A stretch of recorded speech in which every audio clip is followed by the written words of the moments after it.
Бүс нутгаан дэмжсэн томоохон бүтээн байгуулалтуудад анхаарч, малай жухан бүтээгдэхүүнд зуурласан үндэсний үйлдвэрлэлийн зохис бодлогыг баруун бүсэд хэрэгжүүлэх боломж нөөц бүрэн дүүрэн байна. Үүний тулд эхлээд ховд, увс, завхан, говьалтай аймагуудыг холбосон тээвэр логистикийн сүлжээ бий болгох шаардлагатай. Баггүй ажил хийгдсэн ч удаан байна. Тиймээс урагштай, хурдтай, зоригтой шийдлүүд хэрэгтэй байна. Цаашлаад байгалийн унган төрхөн хадгалж үлдсэн уул уурхайд эвдэгдээгүй бүс нутаг болох баруун бүсийн 4 аймагт аялал жуулчлалын зэгцтэй бодлого хэрэгжүүлэх нөөц боломж бий. Эдгээр зорилтуудыг хэрэгжүүлэх бүтээн байгуулалтыг хийх хүний хөгжлийн асуудал, хүнээн дэмжсэн нийгмийн асуудлуудаа цогцоор нь шийдэх замаар баруун бүс нутаг хөгжинэ. Монгол улс ч хөгжин урагшлна. Баруун бүсийн хөдөлмөрч тууштай дайчин шаргуур түмний уугуул мөн чанар болох зорьсон бол хийдэг, сансан бол хэрэгжүүлдэг, явсан бол хүрдэг, төрөлх арын шандан суурилсан томоохон бүтээн байгуулалт эхлүүлэх хэрэгтэй юм а. Улсаас нэг удаа дэмжиж зориг хөрөнгө гаргавал тэр ажлыг цаашид үр дүнд хүртэл нь аваад явах, ажил хэрэг болгох, улсын хөгжлийн тулах цаг болтол хөгжүүлэн урагшлуулах зориг төвчээр сэтгэл зүтгэлтэй ард түмэн бол баруун монголчууд билээ. Би баруун Монголын үр сад гэдгээр бахархдаг. Тэр тусмаа олон өв соёлын нэгдэл бас ялгарл болсоор ирсэн ховдын унган хүү гэдгээрээ омогшдог. Тиймээс баруун бүсэд Монголын эдийн засгийг дэмждэг аж үйлдвэрийн парк байгуулах санал санаачил гарган ажиллана. Ингэж улсын хөгжлийн нэг том тулгцэг болсон үйлдвэрийн бүсийг цоо шинээр байгуулах ажлыг цаг алдалгүй эхлүүлэх ёстой. Одоо л бид олон ховолж бийж хийн.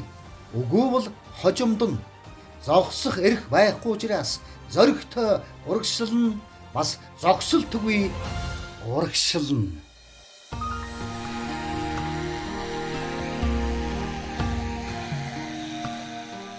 Говьалтай гэж хам тайшруулын аймаг гэж өнөөдөр 100 жилийнхаа түүхийг тэмдэглэсэн ийм сайхан аймаг болвол бас эр зөргийн баатарлаг түүхийн ийм Монголын нэг хэсэг. Энэ аймаг бол миний хамгийн их од хямртай байсан ийм одоо зүйлд тохиолж ирсэн. Монголчууд тийм одоо өв соёл, монголчууд итгүүл өмшил болсон тэр эрийн хөмрөөс сэргээдэг энэ төрийн том даншиг наадам Говьалтай аймагт болсон 2010 онд анхудаа соёолон азраг Говьалтай аймгийн наадам төрүүлүүлж Монгол хүний хүүд, Монгол уяачийн хүүд цог хямртай байх ийм эхлэлийг бол Говьалтайчууд авсандаа би Говьалтайн уул усанд, Говьалтайн ард түмэнд залбирч амьдардаг.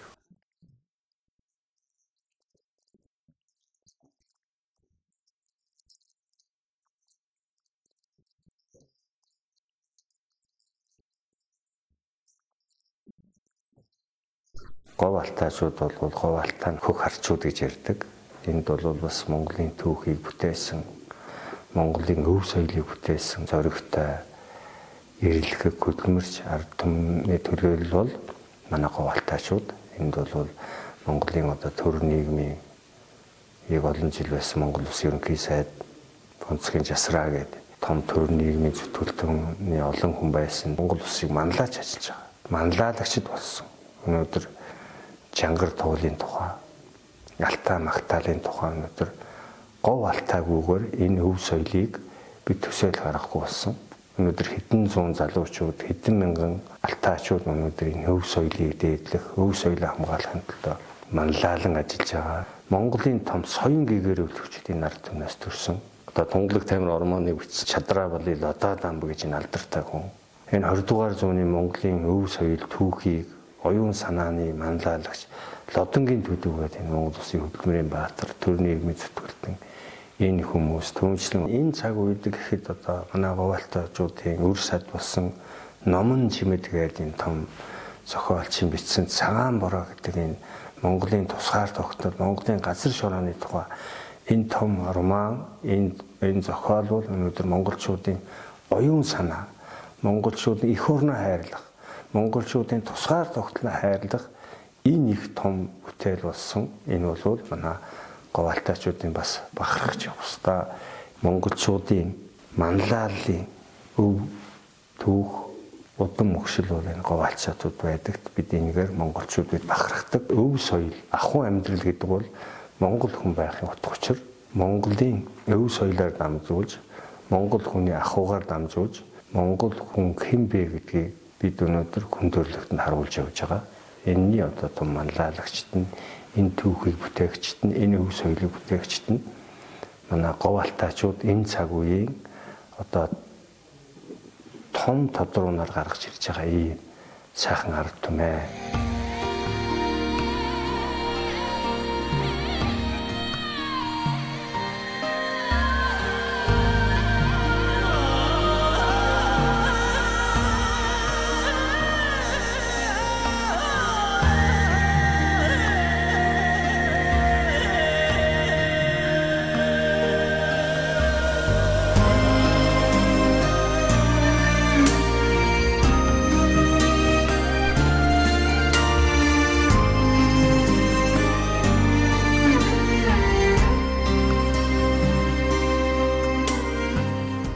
Говьалтай гэдэг бол өнөөдөр Монголын хөгжлийн хамгийн их том гарц байгаа. Энд бол түрүү миний яриад байгаа аялал жуулчлал, тээвэр логистикийн төв байх ёстой. Энд бол Орос хятадыг холбосон төв, эдийн засгийн том транс, төмөр замын, автозамын том транс энд бий болох ийм нөхцөл одоо бид бүрдсэнийг цаашдаа үргэлжлүүлж энэ бодлогоор дамжиж бид өнөөдөр Говьалтай аймгийг Монгол улсын хөгжилтэй холбох ёстой. Эрчимдсэн мал аж ахуй дээр төшгөлсөн мал аж ахуйн боловсруулах хөлбөр, мал аж ахуйн эрүүл усыг энд байгуулах ёстой. Өнөөдөр бид нэр эрчимдсэн эрүүл ус байгуулж иж бид нар бол өнөөдөр эрүүл хүнсийг дэлхийн зах зээл дээр гаргах, эрүүл одоо хүнсээр бид нар бизнес хийх, хүн ардаа эрүүл мэндийг хамгаалах, хүнсний хангамжийг сайжруулах энэ бодлого бол Говьалтайд энийг төшгөлсөн төрийн бодлого явагдах ёстой гэж бодож байгаа.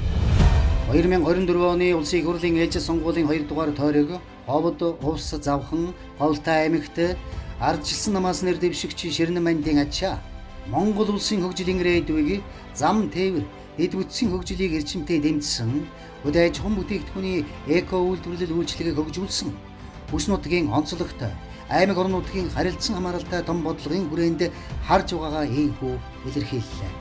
Тэрээр бүс нутгийн хөгжлийн онцлог дахин давтагдахгүй чанар цуурилсан баруун бүсийн бүтээн байгуулалтын хэрэгцээ шаардлагыг Монгол улсын хөгжлийн ирээдүй маргааштай холбогдох, эдийн засгийн хийгээд хүний хөгжлийн нөөц боломж, иргэдийн нийгмийн асуудлыг цогцоор нь авч үзсэн бодлого шийдлүүдэд анхааран оролцож нөлөөлөн ажиллагаар зорж байна. Зөвшөлтслийн аргаар хөгжлийн гацаа саадыг даван туулах ёстой гэж үздэг. Хоёр талыг эвлэрүүлэн ажил хэргийг урагшлуулдаг гишүүдийн нэг гэгдэг болсон Ширнэн мандын ачаа улс орноор нь зогсож саадахгүй тулд зөвийг дэмжиж цаг алдахгүй урагшлах хэрэгтэй гэдгийг чухалчлан сануулахаар урагшлан гэсэн уриатайгаар энэ удаагийн сонгуул дахин нэр дэвшиж байна.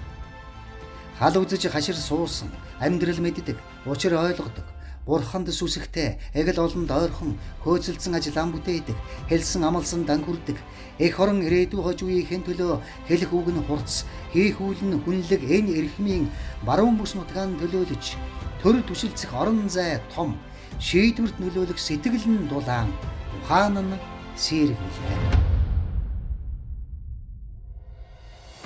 2024 оны улсын их хурлын ээлжид сонгуулийн 2 дугаар тойрог Ховд, Увс, Завхан, Говьалтай аймагуудад ардчилсан намаас нэр дэвшигч Ширнэн мандын ачаа